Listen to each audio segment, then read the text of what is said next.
Our meeting.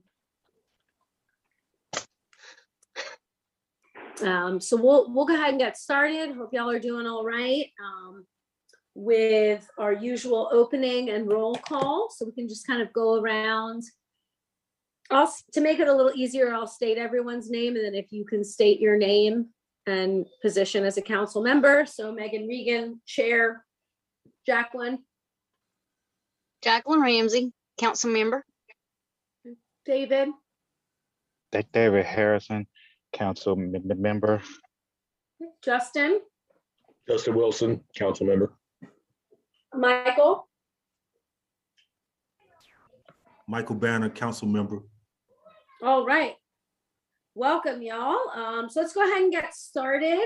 I know a couple folks said they're going to join in a little later, but since we didn't have quorum in February, we got a good plump agenda. Has everyone had a chance to take a look at the meeting minutes from January?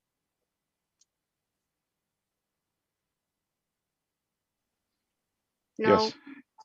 Yes. I value honesty. Yes. Mm-hmm. Any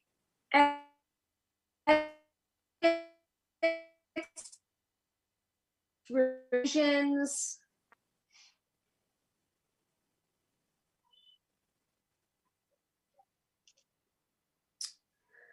Is there any discussion anyone would like to have regarding the minutes?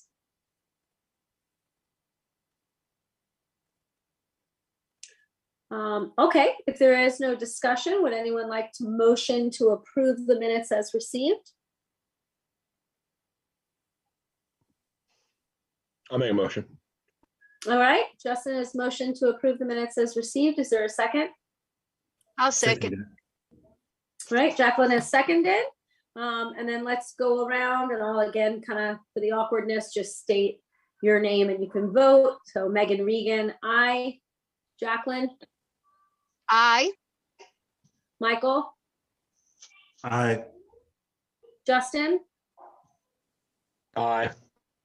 And David? Aye. Okay, wonderful. The minutes are accepted as received. Let's head on to our agenda. So has everyone had a chance to take a look at the agenda? I have. All right. So we've received a few updates related to a couple topics on our agenda. You'll have noticed too that it is identical to our February agenda since we didn't make quorum. So we just kind of repeated that. So I know we had a good discussion of a few of those things. But let's go ahead and open up with our old business, which is the Liberty Street Market Subcommittee. Mariah was able to check with the city attorney and get us some detail regarding subcommittee, ad hoc committee, things like that. And so there I'm going to provide a little bit of clarification. An ad hoc committee, and correct me if I misspeak, please, Mariah. An ad hoc committee is a short-term, non-permanent committee formed to complete a task. Whereas a subcommittee is more permanent for an ongoing project, even if it's not a constant project.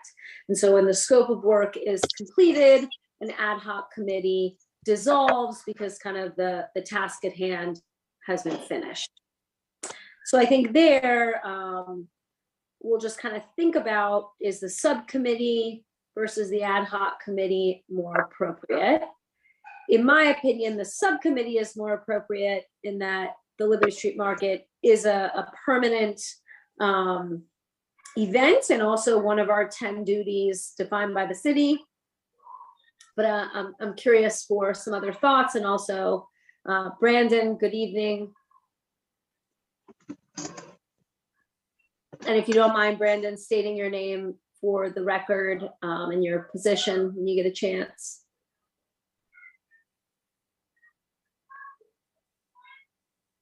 We'll circle back in a little bit. So yeah, there any thoughts on subcommittee versus ad hoc in terms of the kind of time difference or task difference?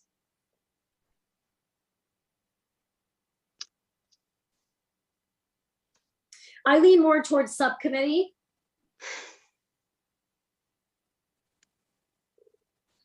If I can say, I mean, it ultimately, I don't think is my decision. I think it's the decision of this council and its members to make ultimately to go with the type of committee ultimately. But one distinction I'd like to make, and I know that this was in reference to, I think, some of the questions we received in our January meeting in terms of the distinction between ad hoc and subcommittee as well. Both committees do not have room or capacity to allow citizens or community members to vote, which I know was part of our conversation initially. Some of the questions were if there were people in the community who wanted to volunteer, come to the meetings and speak, or provide expertise, would they also be considered a voting member of a subcommittee or an ad hoc committee body? And that was part of the question. And so by your definition, Megan, that you just explained both of those, you were accurate in describing both of those, but I also just wanted to note that there's not room for community participation in terms of voting. But with that said, community members still open to speak, provide expertise, or volunteer. They're just not going to be considered an official member of that body. Mhm. Thank you. Thank you, Mariah. Brandon, good evening. If you're able to connect, would you just state your name and role on our council for the record?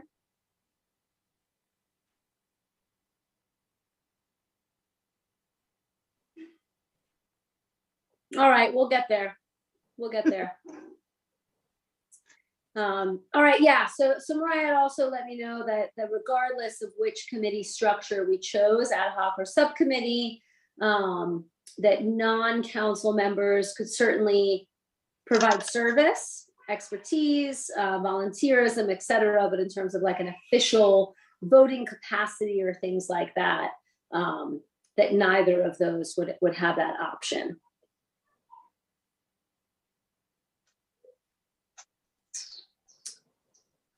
So thoughts on forming, I think Brandon is kind of trying to connect to the audio, but there I know this was a topic he was really involved in too, so I want to be sure to kind of get his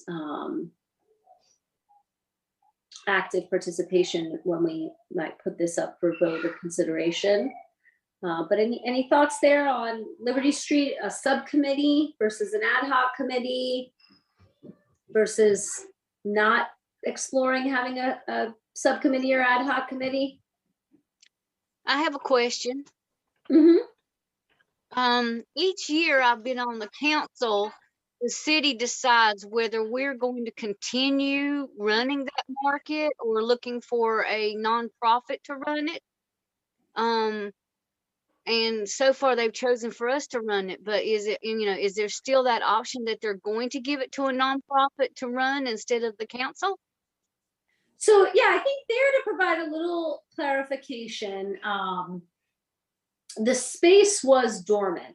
And so it was our council through a grant that we got in the early times of COVID, through community food strategies to pilot the market, right? And so that's really where the revival of the market came from. Mm-hmm. And also where our council is kind of the spearhead or kind of management responsibility for the market came from. It was a project of our council. We wrote a grant, we got funding, and we were fortunate that the city supported it, partnered with us, and also in terms of some of the grant money that was going towards paying for some of the back end of the SNAP EBT, some of the rental, because you can rent the Liberty space as a pavilion. And so it really kind of evolved from our council was going to do it as a pilot, show the viability, kind of really make sure that in the peak of the COVID shutdown that vendors and customers in the neighborhood had greater access to the market. And so from there, at the end of the first year that we ran it, the city saw the and chime in anyone else, but to me, the city kind of saw the viability and saw that it was a city market space and said, yeah, we see the potential, we're going to run it in a similar way that not the same way, but in a similar way that the city runs the fairgrounds market, right? Obviously not the same scale and size and such like that, but that this is a city property, a city space, and that they were going to kind of work towards some of those original visions of Mayor Pro Tem Burke when the space was really developed. So that's why in 2021, our council was much more hands-off. I know I went a few times, and I think a few members of our council attended a few times as well as Ven did, but the city kind of took it over from a operations and management perspective.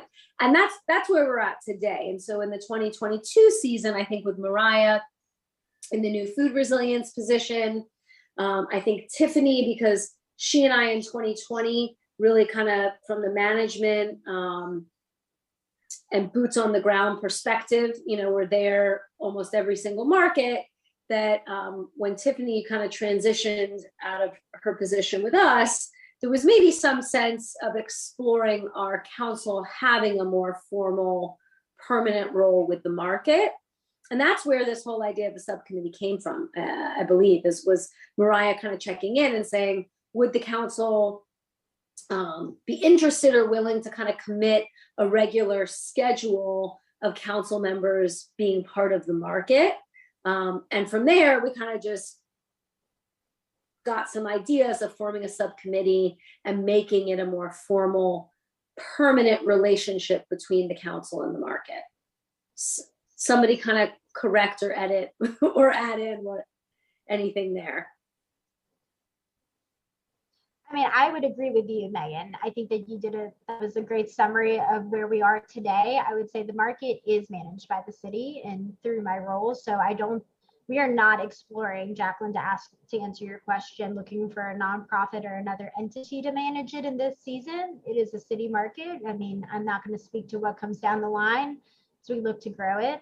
And yeah, I am coming on to my role with the city and looking for guidance from this council. This is going to be my first season managing this market, whereas people on this council have had more of a formal interaction. So I was really looking for input and also trying to open up the opportunity for this council to have more of an advising position.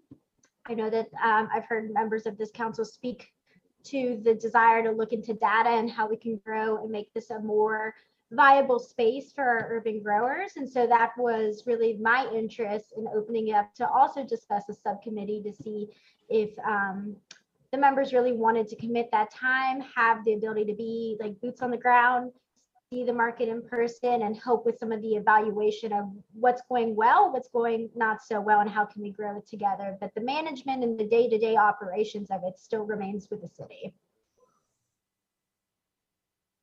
Okay, thank you. That's a great clarification. Yes.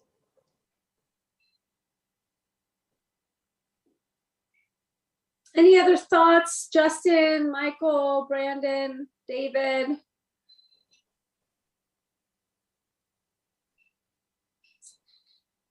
Is this something we kind of want to let marinate a little bit? I agree with everything that was said. And I guess what's his version 3.0, how we're moving forward with it. I think it's a reasonable question that Jacqueline asked. That does kind of, make everything that everyone said make sense. As far as going subcommittee or ad hoc, and how the community is able to weigh in or not weigh in, and what position is the council going to play in the future development of the farmers market. And I guess since the city definitely has maintained that space and been there from the initiation of that space in some capacity, And then with us putting this so-called protocol in place as far as like how is run and who is allowed to participate, and then looking at whether we're successful or not. I know these are all things that's going to come out in the subcommittee, but just thinking about it ahead of time, I guess, I definitely have energy for the space as far as like wanting to weigh in. I didn't necessarily want to run a committee. But I think it's going to be very interesting, I think my biggest question still probably would be how much of the community is going to really participate with this farmers market. And if the success of that farmers market is determined upon the participants of the farmers market, as far as the vendors, or is the success going to be determined by the accessibility of food from that space? Or is the success going to be determined by some type of economic boost, with, the community in general, including the farmers? I think, just kind of like, getting our focus down to like, what does success look like for us, whether we're the city or non. I think my opinion is that probably the city should be, the ones to kind of answer that question first. I think a nonprofit could easily come in with, some so-called self-interest, maybe not be as democratic about, forming that space, or reforming that space. Personally, I like how it's going so far. Of course, it's still marinating. One question I would have, like, just trying to see what end of the trend that we are in. Like, are we trending up? We're coming out of COVID, maybe. Like, are we looking to expand now? And if so, where, maybe like the so-called team members of this farmers market, being the city and the vendors, how is that relationship going to continue moving forward?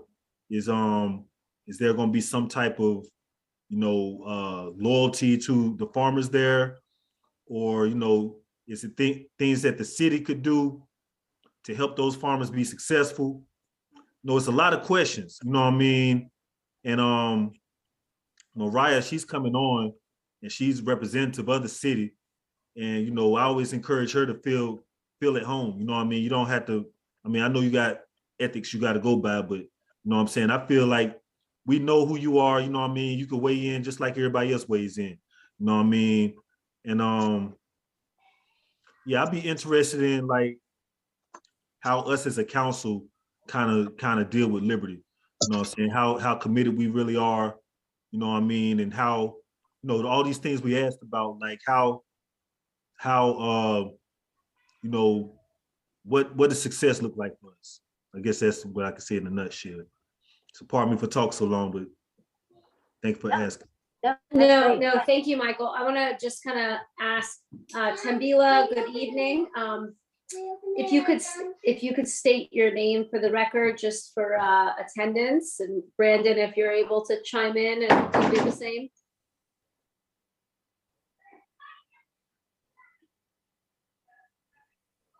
Still falling flat. All right. Yes, David, I see your hand up. Appreciate it. I just have a clarifying question as far as the terminology goes. To me, it sounds like ad hoc is more of a temporary type term, long term. Is that correct as far as what I'm hearing? Is that what ad hoc is? I guess I'm trying to get a clearer picture of it. So ad hoc, is it more of a temporary response, if you will? Correct. Yes. Yeah, absolutely it is. I think that's a correct understanding. Subcommittee is more of something that's ongoing and will have, longer term goals. And a subcommittee can also oversee certain aspects that branched across multiple projects. The example that was given to me by the city attorney was that she sat on the Transportation Council subcommittee, and she was working with a group that was looking at financials, and so they were looking at budgetary stuff for multiple aspects of transportation, not just one project, right? And so that was an ongoing process to review budget related items, and so that was more of a subcommittee, whereas ad hoc is we have an annual report or something. That would be a more appropriate ad hoc committee where we're going to write this report, and when the report is completed, then that committee dissolves. Okay. And if I may add to respond to Michael's questions, I think it sounds like these are questions that I would suggest a subcommittee review in terms of how can we determine what is the measures of success and how can we really engage our vendors successfully. All of those things that you said, I think, are really some of the items that a subcommittee could consider working on in partnership with myself and with the city. So, I think that these are questions that in my role, I will also be looking to answer. And so, but I am looking to invite this council to have, again, some say. And I heard you say you're not looking to lead a committee. I think that's completely okay if you don't want to lead it. I think if we have a member who would be more open to taking on that responsibility, maybe Michael or a couple other members could join them in forming that committee. That said, Michael, it's not a pressure to lead it if that is not something you're looking to do. Again, I know, Brandon, I wonder if you're having connectivity issues, but if I recall back to our January meeting, you had expressed, I think, some interest in possibly leading a group in terms of a subcommittee. Mm-hmm. Yeah, and I think they're just to kind of, I believe Tambila and Brandon stated their name for the record by the chat, so I'm not sure if either of them are kind of having a hard time unmuting or something, but let us know if that's not sufficient. State the name for the record. But yeah, I know Brandon had expressed a lot of interest in the data collection. And I think there, Michael, you brought up a lot of great topics, and perhaps here, let's say we do go the route of a subcommittee.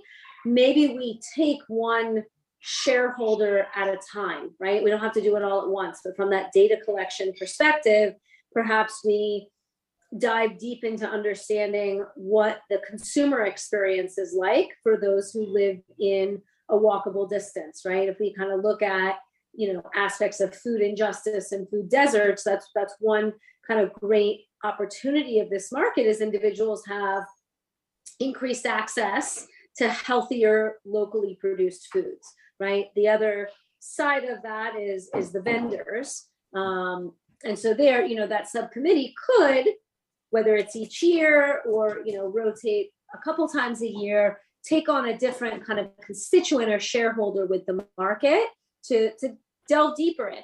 Maybe we spend a few weeks or a few months, one season, collecting information on customers that are there or customers that we would like to be there and understand what are those challenges of them getting there. So, and then that information helps improve the market, helps vendors, helps, customers or individuals who are not yet customers, but has us more in that advisory capacity.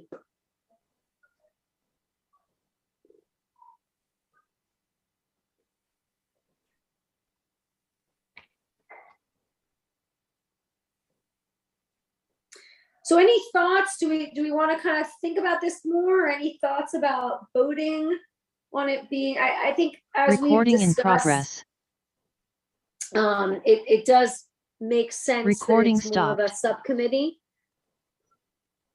not an ad hoc committee, as David reflected. It's a longer term project. But does anyone want to table it for further exploration, or the other option is make a motion? Not trying to be difficult, but I can't make the first motion as chair. Ask a point of clarification as well, Megan. If we motion for, or if this council chooses to motion for a subcommittee, do we select a chair of that subcommittee later on, or is that a part of this motion as well? Each motion will be separate. So we could motion and vote on forming a subcommittee, and then we could decide that in this meeting, we're ready to explore someone who's interested in being chair, motion, second, and vote on that person. Or we could say we formed a subcommittee. We could all put together some ideas of defining that scope of work and put it on the agenda next month with the goal of electing a chair.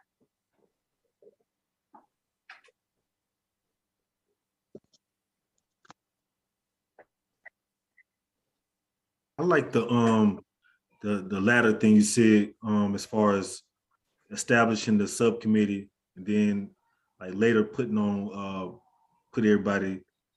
I mean, once we can hear everyone and people can weigh in, I would feel more like comfortable going for looking for a leader. And also, you know, after going through a month of everybody just showing and proving like how important it is or not important it is, I think that'd be a decent vetting period. And I'd just like to read, I see that Brandon has said this in the chat. Again, I think he's having some connectivity issues with his audio. He asked, is there a feasibility study implemented for the current plan of the Liberty Street Market? That's something, again, that I think my role is going to be examining this year. I can't speak to years past, so this is going to be my first time managing this market. And I certainly, as part of my position with the city, want to understand how viable this market is in the long term. Again, though, this is something a subcommittee could also choose to explore in partnership with my position, or, you know, separately as well.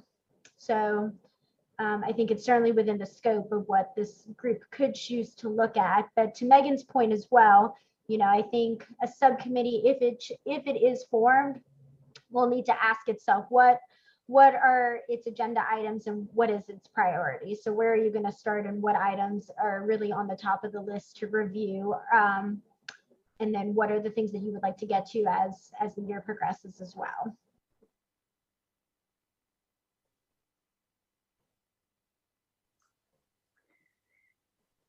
All right. Good evening, Jediah. If you don't mind, we kind of pause normal business. If you could state your name for the record and your role. Hello, Christopher Jadea, council member. Chocolate, you still want it, has dairy. Thank you. Thank you. All right. So there,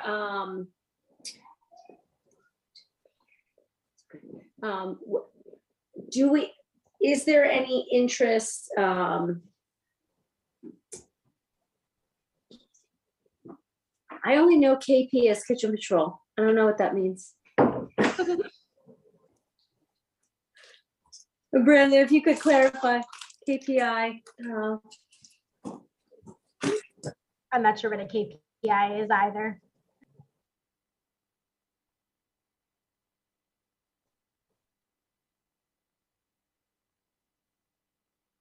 Key performance indicator. What would be the, I mean, again, I think that's up to the subcommittee to make that decision. There's no guidance or governing body that's going to oversee what this subcommittee chooses to evaluate. So I think you guys really, a subcommittee is sort of acting autonomously to decide what is most important, right? That is my perspective. Yeah, I think that would be for us to define, right? First, we form a subcommittee. And then I would say first on the docket for the subcommittee is define their scope of work. I apologize for the extra audience. It's a good time. So what do we think? You know, just in terms of we've got a good full agenda. Are we interested in maybe motioning to form a subcommittee or maybe not quite yet? Make a motion that we form a subcommittee. All right, we have a motion to form a subcommittee on the Liberty Street Market. Is there a second?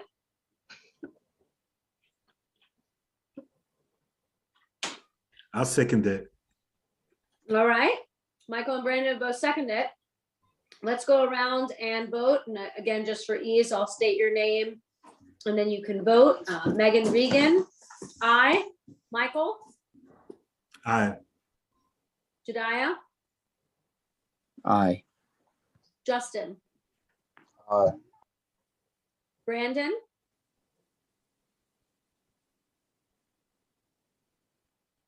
it's all right to vote by chat. Aye. Tembila,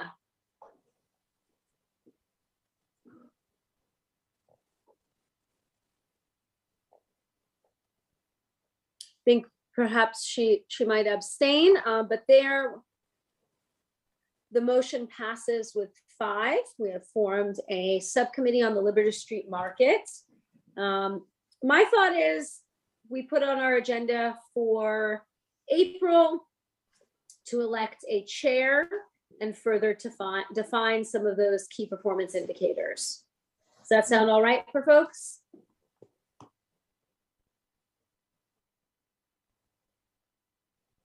Yes, I like that. All right, great, excellent. All right, well then, moving on to new business. The first item on our agenda under new business was actually brought to us by our council member Jacqueline, who had to leave the meeting. So I'm going to motion that we table that because that was a topic she wanted to talk about. I'll second that. Second. I think that's something we can just kind of motion and do. I'm not sure that we need a vote to rearrange the agenda. Is anyone better at Robert's rules? I think that's okay if we just motion and have a second to skip that agenda item. Should we vote just in case? I'm not certain. I can look for guidance really quick. Mm-hmm. I think it's, yeah, I think we're okay to do that.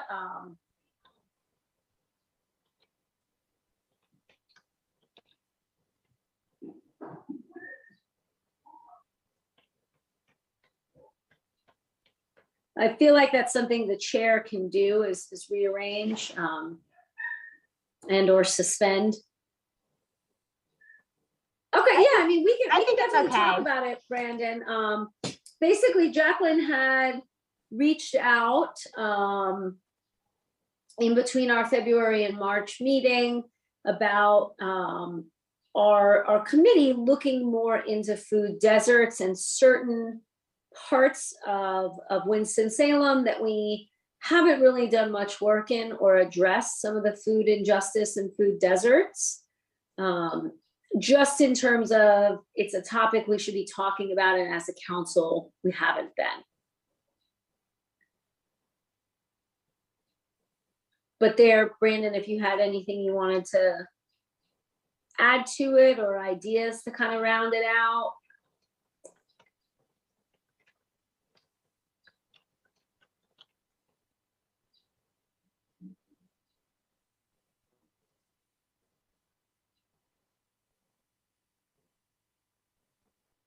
No, then I maybe suggest that I think, yeah, I mean, basically, Brandon, it was that we have many food deserts across our town, and that we're not kind of addressing the uniqueness of all of them, right, individually, that we might be in certain parts of the town or working on certain topics that somewhat address food deserts, but a food desert in a certain geography in town is different than another. And how are we really in this topic of food deserts kind of doing more work? But again, it was just a message she kind of sent me of, I'd like us to be doing more on food deserts all across town and not just particular ones. So I'm not sure what else to add to it. It doesn't sound like she had, or based off of your description, a very specific agenda or proposal for a scope of work, just generally saying this body should discuss it further. Exactly, yeah. You know, and basically I just pulled back up the email or message, and it was basically about that, like, we as a public facing council, right, are not necessarily addressing other food deserts in Winston-Salem. And so therefore also the public is not really seeing us as a council make much progress on this topic.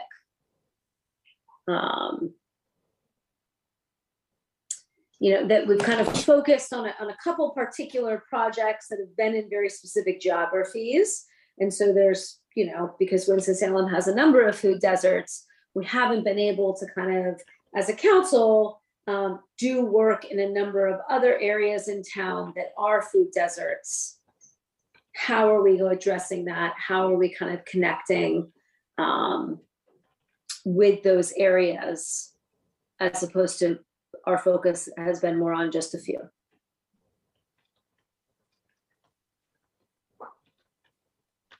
And I think it was just more of, I want to bring it to the council. I want to see us make some progress or have this as a greater priority. But as she was unable to stay on the meeting, I'm not sure what else to say because it was more of her agenda item. So perhaps there we just consider it as food for thought. An area of importance for us to look into, making sure we connect with some other parts of town that are aren't even close to having something like a Liberty Street market, something like that. You know, I'm not sure, but we can put it back on an agenda next month, unless anyone has any other thoughts on it.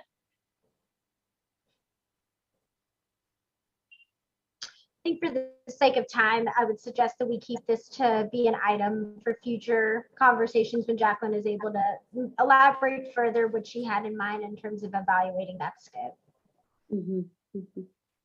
Thanks, Maria. All right, well then next up is Mr. Banner on the Grassroots Agriculture Subcommittee.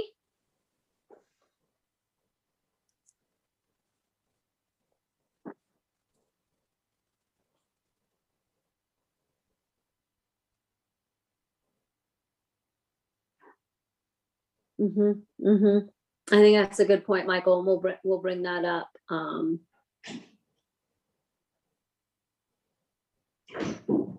you want to skip the next subcommittee for now, you're saying?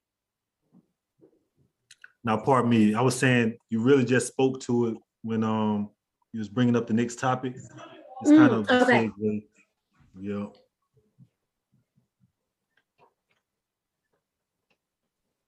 All right, but there, yeah, Michael, I think if you want to take the floor on exploring the subcommittee that you had pitched 2 months ago. Well, I don't know exactly what to call it, but it's basically what I just put in the chat, kind of, you know, pretty much what Jacqueline was saying as far as not pinpointing one geography or one location in the East Winston or in the city. Looking more towards, you know, building up, you know, addressing these so-called food deserts, you know, in whatever means possible. And I think some of the water issues and the maybe even the EBT SNAP and you know, transportation, certain things that are kind of inhibiting us breaking down these food deserts. And that's something I'd be interested in trying to contribute towards, or even lead in some type of way.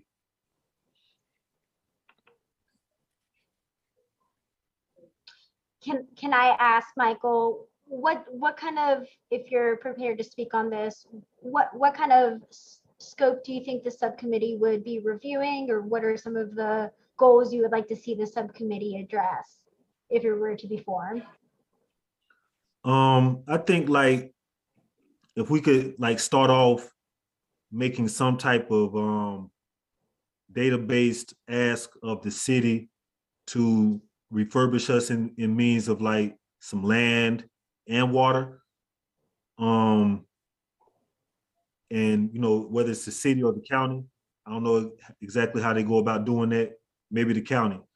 And or if we need to band with other organizations who are doing that type of thing, like just seeking out those types of opportunities in this what they call a once in a lifetime opportunity with the ARPA funds.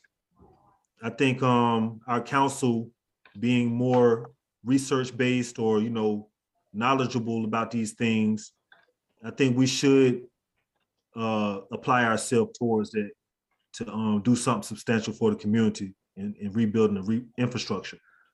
Because the things that the city puts out there for ideas which are good, really don't have legs, to really be sustained or be successful in the future. So even with the insurance, the lack thereof for a lot of our locations, which what the city is going to require for us to really build a group and put some real agriculture out in the community, is nothing really that's helping people get over these barriers. So just having that type of advocacy towards it, or put together some policy recommendations, that type of push. Mhm.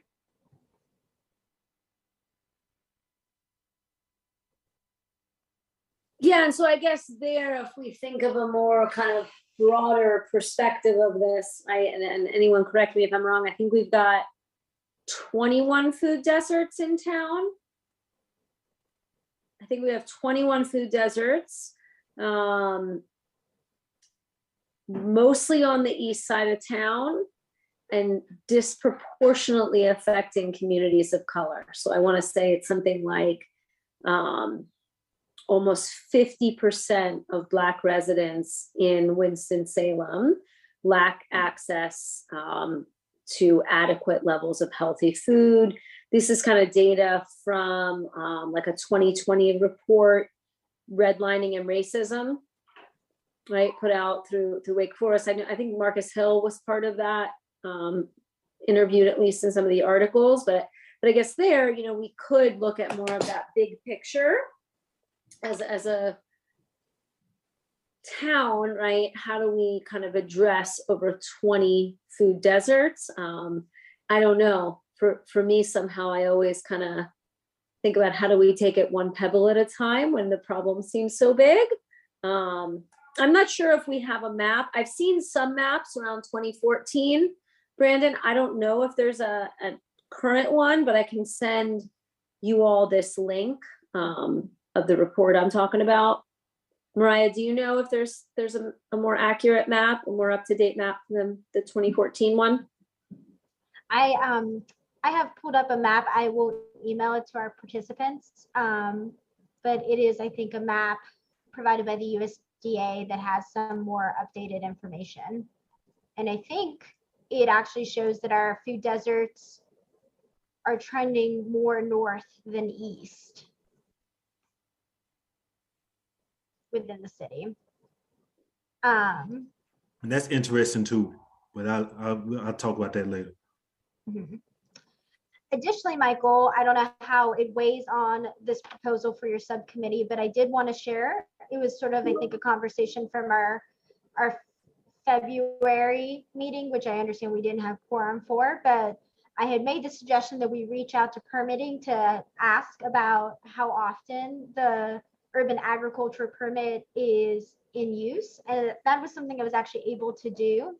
And the person I spoke to did provide us a contact, which I can also share when I email this map as well. But the person's name that would be most appropriate to talk to is Desmond Corley, and he is the land use coordinator. But what I learned from talking with inspections and permits is that the city has only received a total of 3 special use permits for urban agriculture since this program was developed. So the person was able to just tell me off the top of their head, this does not happen often. And so one suggestion could be, if the subcommittee is formed, to reach out to Desmond Corley and talk about some of the prohibitive things that you or that this subcommittee has decided are notable about what is preventing people from using it as about, you know, a real useful way to develop urban agriculture, whether it's the insurance policy, whether it's the lease from year to year, whether it's the water use. I mean, I don't think that permitting office can solve all these issues, but I certainly think that it's a place to start in terms of developing this conversation, and perhaps they can refer you to other departments within the city as well. And of course, I'm always happy to support what other kind of conversations that this subcommittee will want to explore in terms of talking directly with people of the city to determine what is possible or not in terms of understanding the scope of what the subcommittee could take on. I appreciate you sharing that. That's encouraging, you know, just knowing that, you know, we got these things, ways that we can directly pinpoint and, you know, maybe shift the needle and tweak something to make, you know, what was very prohibitive, you know, not that prohibitive. Yeah, 3 people, that blows my mind since the inception of it. I know we had successfully did one over here on the island in our community, but I've heard so many different stories. Like after being approved on that, I went to like different city offices downtown, whether it was planning. I think we went to real estate. We went to another one of those offices over there, community development maybe. And I'm hearing like 3 different things. Every time I go to a different site or office, I'm hearing a different status on our site. You know what I mean? One person said we was grandfathered in. Another person said we didn't have one. Another person said we get it year by year. So I'm hearing different things from the same city. So that doesn't make me not want to form the subcommittee, but it does make it seem a little more like able to navigate and work with having you right there.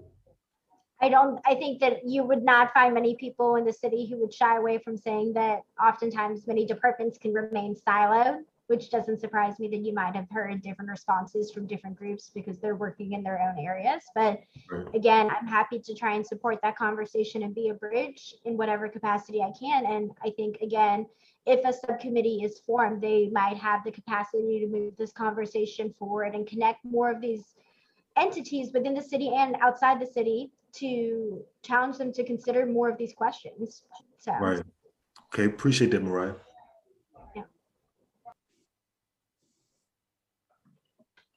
Yeah, I agree with you though, Michael. I know I tried to put in an application for that program, and it was a good tour of city offices. None of them were aware of the program, but they all felt they had no jurisdiction over the program. And so I think sometimes a great program is developed, but the feasibility of the implementation isn't maybe kind of vetted through sufficiently, you know. So that's great, Mariah. Thank you. So what's our thought on this subcommittee? Should we kind of explore it, table it until we have a better kind of focus refined? I think this was a topic kind of that came from you, Michael. And we talked about forming the Liberty Street subcommittee. It's also like, let's think about a subcommittee that's, you know, I think I probably called it the grassroots agriculture subcommittee because I pulled that from some of the words used in the minutes around that time. But really, I think it was more on kind of assessing or making recommendations regarding that kind of urban agriculture ordinance, right? Which is where the vacant lot program and some of these other topics come from. So, yeah, I'm definitely, you know, I have energy for that type of deep dive. You know what I mean? Because, you know, I've run into several of these barriers myself, and then, you know, it's different people in the community who could be potential partners. Like I'm sitting here looking at, what you say, Jedi? I don't know exactly how you say it. Mm-hmm. Okay, so I'm just sitting here looking at him. I'm looking at Brandon. You know, I'm looking at different people who could perhaps be collaborating.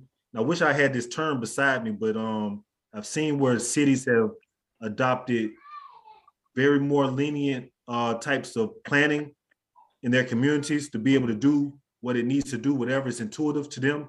If you want to partner up with a church, or you know what I'm saying, you want to partner up with a you know, you want to create a space, or you know what I'm saying, it allows for the community to develop according to the needs of the community instead of being trapped in all these boxes.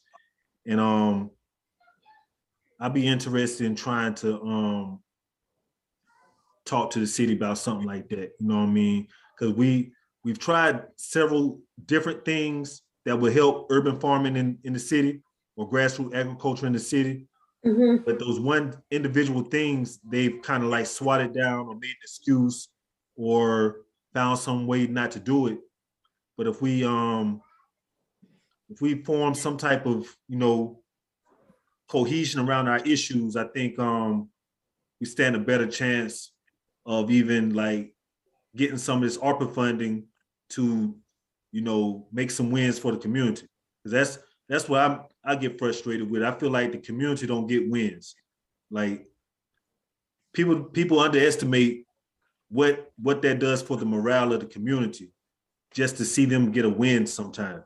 You know what I mean? It's always wait, or, you know, y'all almost made it, or, you know what I mean?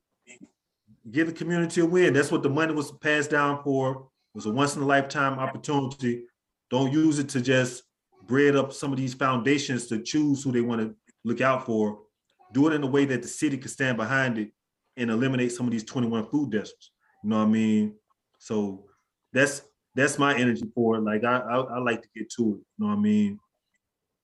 So what about, and again, I have a lot of bad ideas, so it doesn't mean this one isn't a bad idea, but what about kind of focusing on regulatory assessment, right? Because that's, to me, was this kind of the urban agriculture ordinance or the vacant lot program or the water, right? It was like, here's the plan, here's the program, but it just wasn't feasible, right? Or these kind of regulatory hurdles that unless you're actually kind of in the field with your hands dirty, it's hard to understand how that regulation is such a high hurdle. Like I think about the chicken permit, right?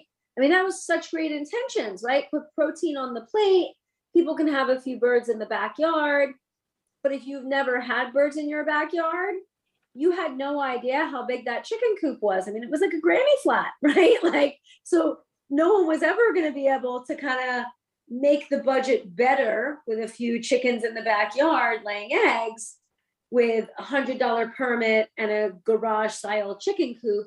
But we were able to kind of get that information to the city to improve it, right? So I don't know, when I think about kind of what you're describing, Michael, is maybe this subcommittee thinks about improving or assessing, and I know regulations, can't think of a better word, but like the policies or regulations around it, right? What needs a permit versus what doesn't need a permit? You know, if you are selling from home up to a certain amount, right? I mean, even the IRS has a certain amount of income doesn't have to be reported, right? So thinking about somehow improving or lowering the regulatory burdens. I don't know. Like I said, it could be a bad idea, but that kind of, to me, has a broader capture on some of these issues. That's a good, you know, perception. I think, you know, it's a good vantage point. I am looking at it from a slightly different vantage point that I'm trying to make sense of it.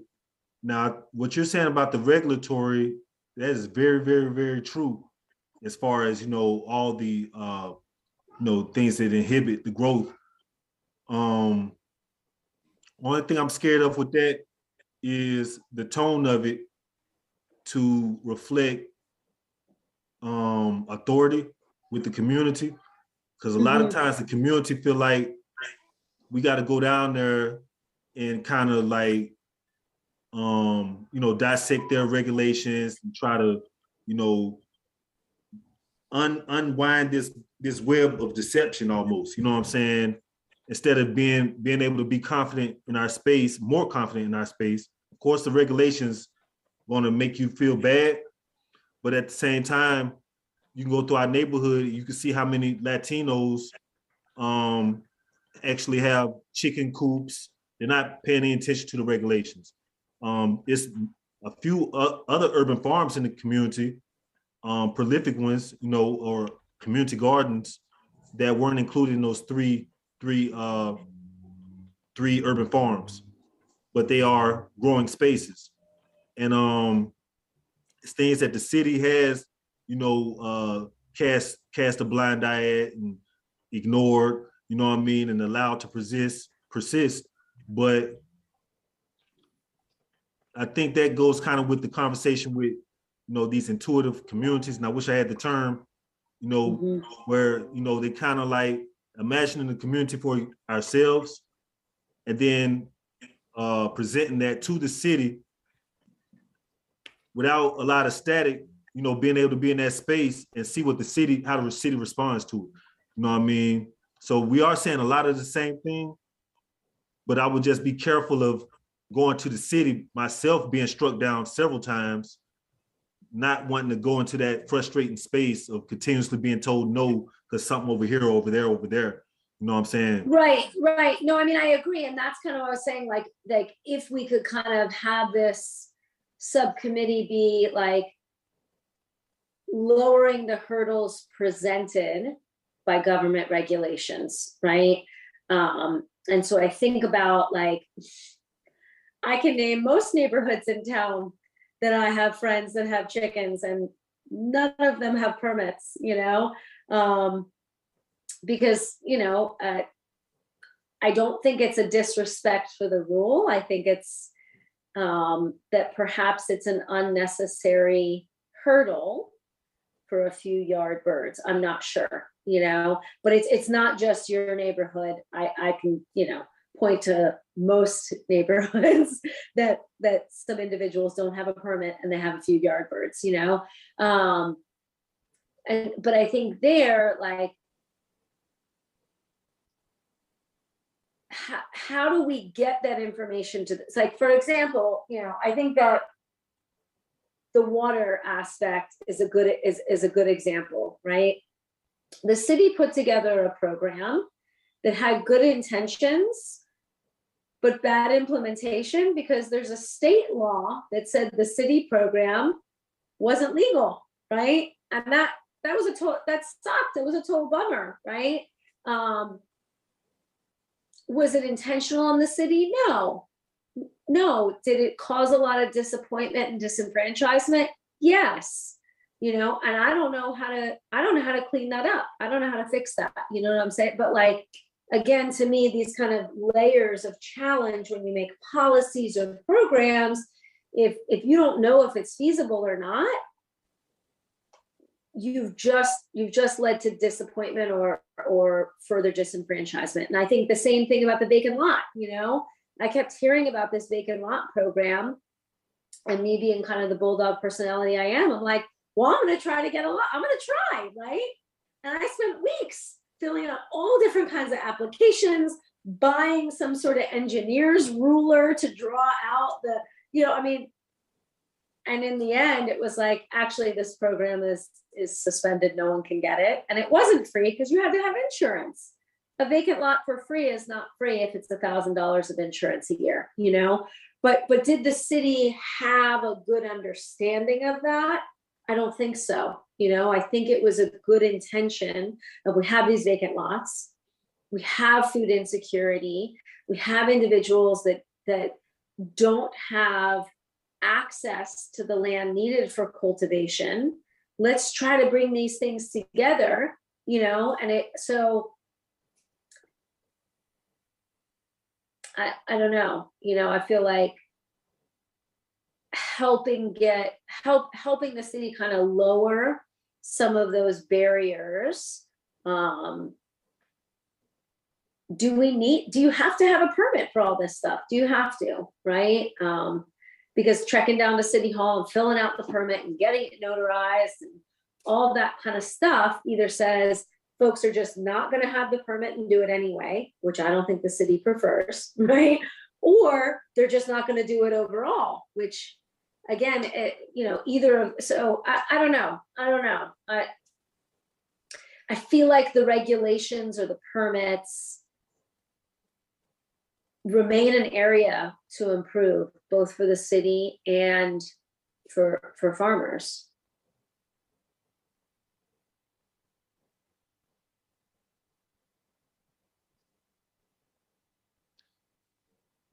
So to bring us back, is this a subcommittee that would be willing to explore those questions?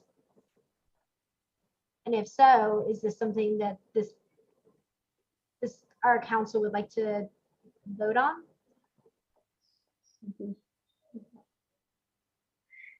Yeah, so what's our thoughts there? Do we want to kind of form a subcommittee around, again, we have to come up with something snazzier than lowering regulatory burdens, but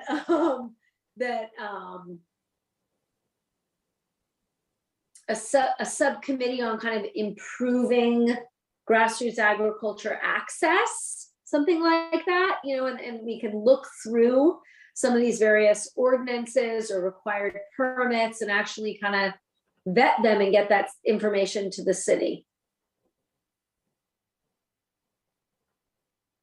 Is there any interest on that? I mean, we've done this with a couple, just kind of on an ad hoc basis, right? We did it with the vacant lot program. We did it with the chicken and pigeon and fowl permit. But would we want to kind of form a subcommittee particularly to do this? Yeah, I definitely would like to form a subcommittee doing this. Now, I don't want to be redundant in Mariah already having a title as food resiliency, but I would also like to go along those same lines, just to drive the nail home even more and just compound that impact, because I think, just like you said, for all those reasons, the city hadn't been successful in really, remediating these situations. They should know by now, if it's only 3 people who've been approved, what I'm saying, in these, I think 7 years now, what I'm saying, it's a program that's not being utilized. So at that point, it's not a whole lot of things I would like to ask them. I think just like who is it? Jedi probably know better. I forget his name. Buckminster. I forgot his name. You saying Buckminster Fuller? Exactly, Buckminster Fuller. I don't know why I know that. It sounded like that's where you was going. So. Yeah, that's why I was trying to go with it. But yeah, basically creating a model that obliterate the old model. You know what I mean? Because as long as we sitting there trying to go back and forth with them, we haven't been very successful. But I think amongst us, we definitely can make a model that really kind of shatters this, whatever they got going on in Winston-Salem. Because just like you said, the funds are coming up now.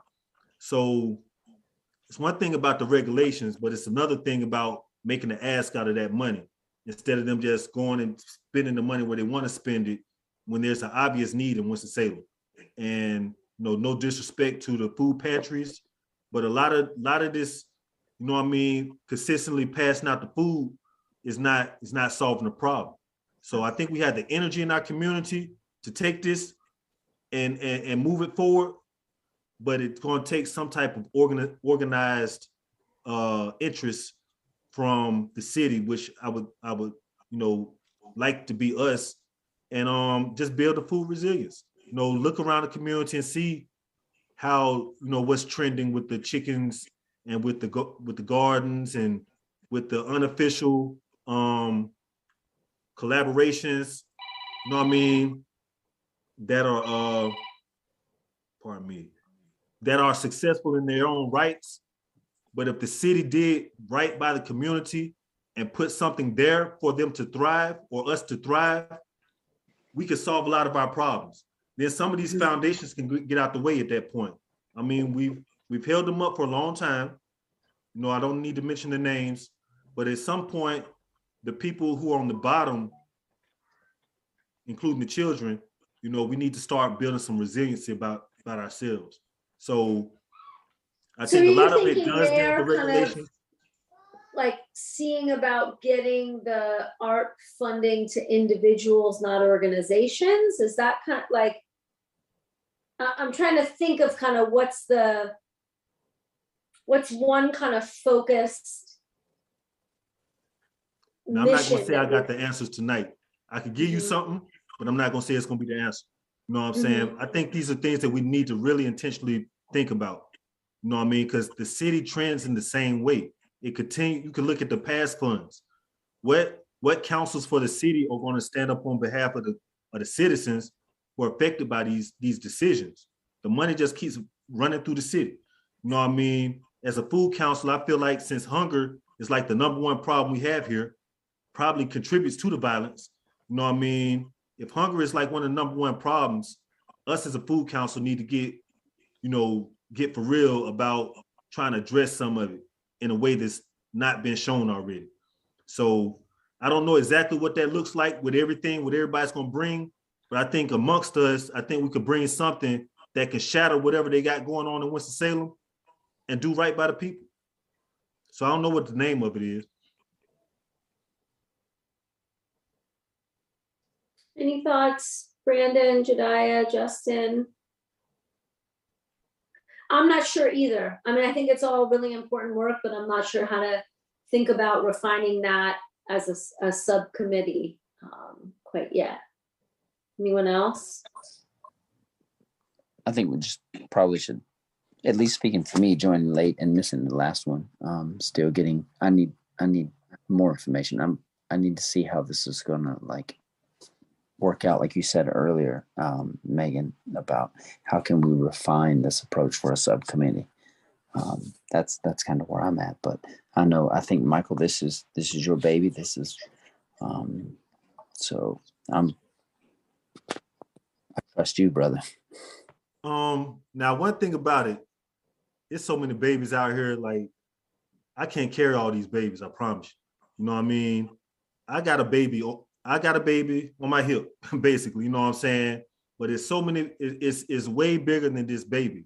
Like, you know, I am weighing in heavy on it. I will admit that. But I can't really speak to a lot of things. You know what I mean? I can observe a lot of things, but I can't speak to everything. I can speak to the community perspective of going through this urban agricultural ordinance and, you know what I mean? Trying to, figure out the insurance. I can speak to those things, the water, you know what I'm saying? But it's much more bigger than that. You know what I mean? Just like the school system got millions, and they, a lot of these schools got land, but a lot of these schools don't serve healthy food to the students. See what I'm saying? But we'll look at it like it's a school problem isolated by itself, but not realize that it's really a community problem as well. So just kind of like, you know what I mean? And I'm not trying to make a big shark to try to feed on, you know what I'm saying? But I'm thinking about it like, if we kind of like work together, I believe it's a way that we could take some bite-sized pieces out of this. It might have to start with the water access and the land. I don't know exactly what to start with, but we have a staff person, already here with energy, you know what I'm saying? Already saying things that she can contribute. Only thing I have a struggle with is trying to really name it and, you know what I mean, try to contribute to it without it looking like it's my baby. You know what I'm saying? I don't want it to look like my baby. You know what I mean? I just want to, maintain my so-called integrity. You know what I'm saying? I have been kind of saying this for a while. And, it's a lot of people such as yourself who are coming to the board who've been saying things for a while that can be addressed with certain things that, certain barriers being deconstructed and certain intuitions being tapped into. We're going to do it anyway. Now let's draw, you know what I'm saying? Let's color it in. That's yeah, all right. So I'm going to kind of just in the spirit of time. So I think, I don't think we can fix it all at once. I think the only way to get there is bite size, but picking which kind of things we bite off first. And I think all of us want it to be all of our babies, and nobody can hold all of this, something I feel confident or comfortable kind of working with is dissecting policies, understanding them from kind of a cost benefit, presenting that in kind of the government language that helps officials understand, here's how to improve it. Here's how to improve access or equity or efficiency. Here's how to make it easier, accomplish your goal by making it easier, right? But I think something that keeps coming up, and so here's kind of where I'm thinking that we bring it is, we know the water access is a limiting factor. So let's try that bite first. What if we do a subcommittee that collects data and goes through our local regulations regarding water access and affordability? And from that, whomever wants to be on the subcommittee, I know I would, we then present it as a report and try to get in front of some of our city council members with some recommendations, right?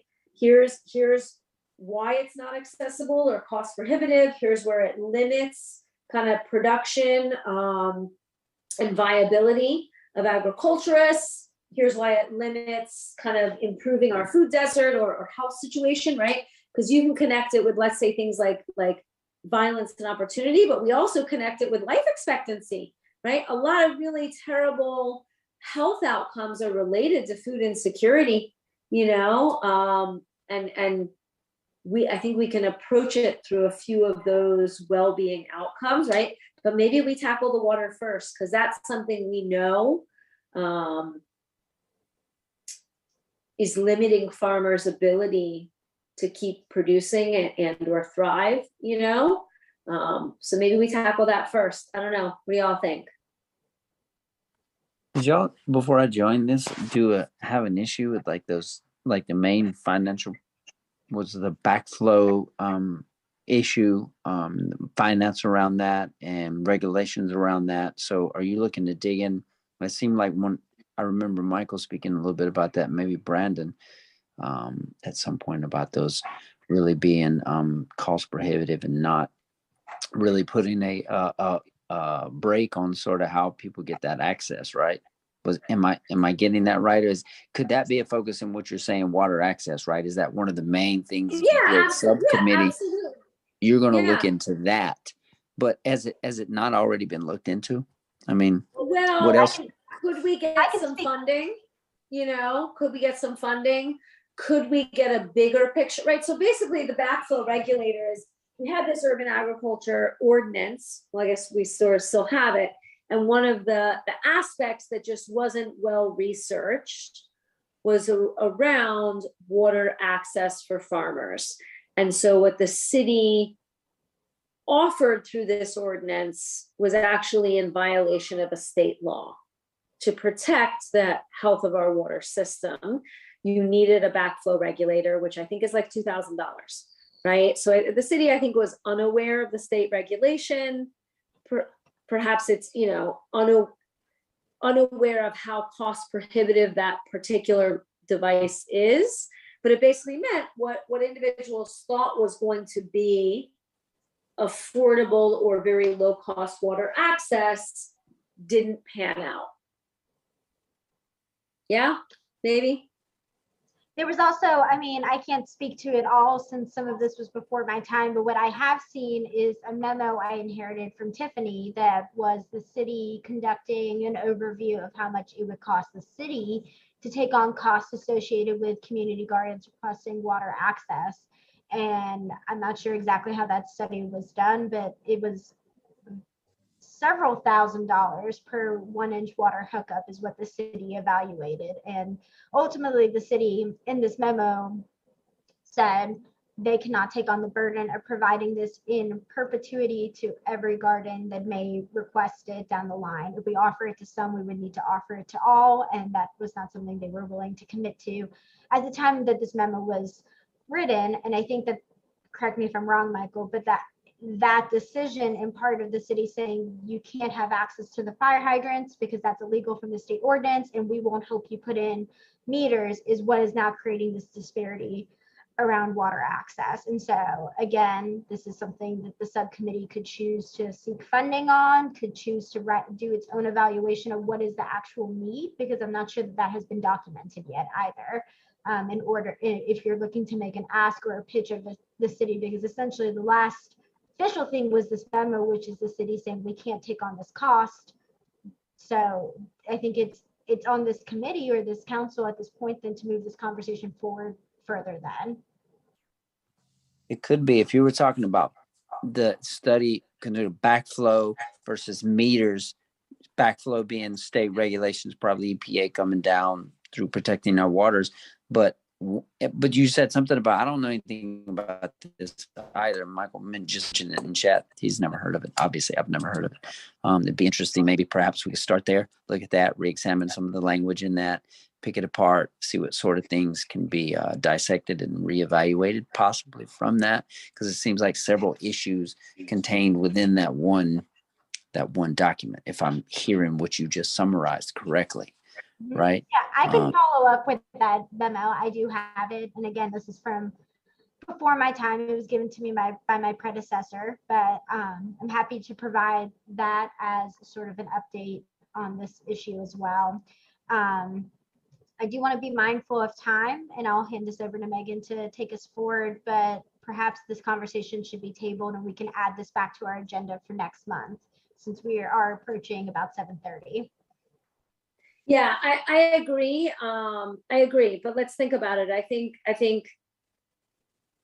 thinking about a subcommittee that's focused on water is a great finite topic that we know is important and in need of improvement.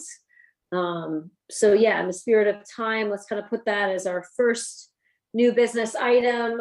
We'll do annual report as our second new business item. Anyone who has any energy left from all these subcommittees, it's great fun to edit a Google Doc with me, but we'll put those two things on, as well as the Liberty Street newly formed subcommittee. So be thinking about who might want to chair that.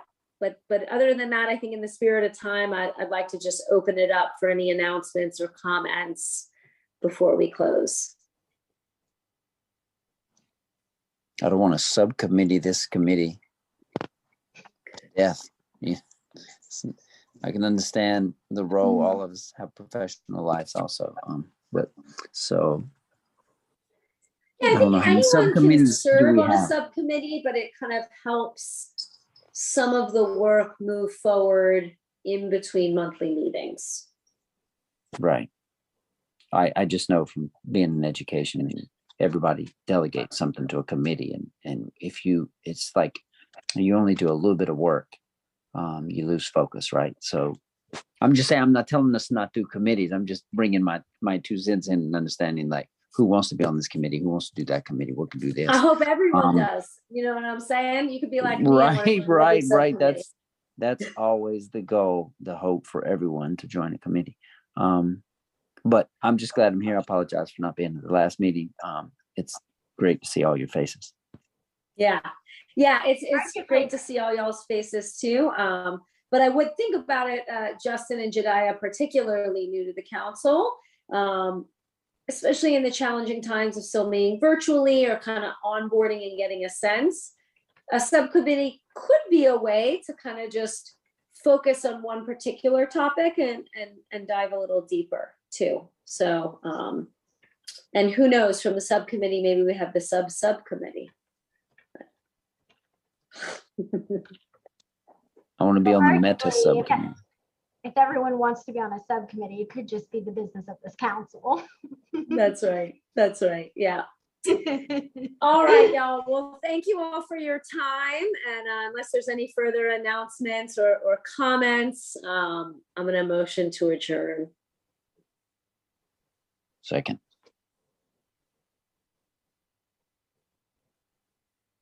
All right. I think we can just motion because it's closing the meeting. But I wish you all well. Reach out if you want during the month. If not, let's get real excited for our April meeting. We got a lot of good business on the docket. Are we going to meet in person at some point? Are we considering that? I'm sorry at the very last minute to ask that, but No, I mean, that's a great question. Jediah, just like you, have started only in Zoom meetings, so I'm not quite sure what the process is, but I think the city will have to make a formal announcement when these council committees can be back in person. As of right now, even city staff are continuing to have somewhat remote work. So until that decision's made, I think it's going to continue to be on Zoom. thanks a lot. Yeah. All right, y'all. All right, thank you Take guys, care. everyone. See you soon. See Great y'all. to see you all. Have a great evening. Bye now.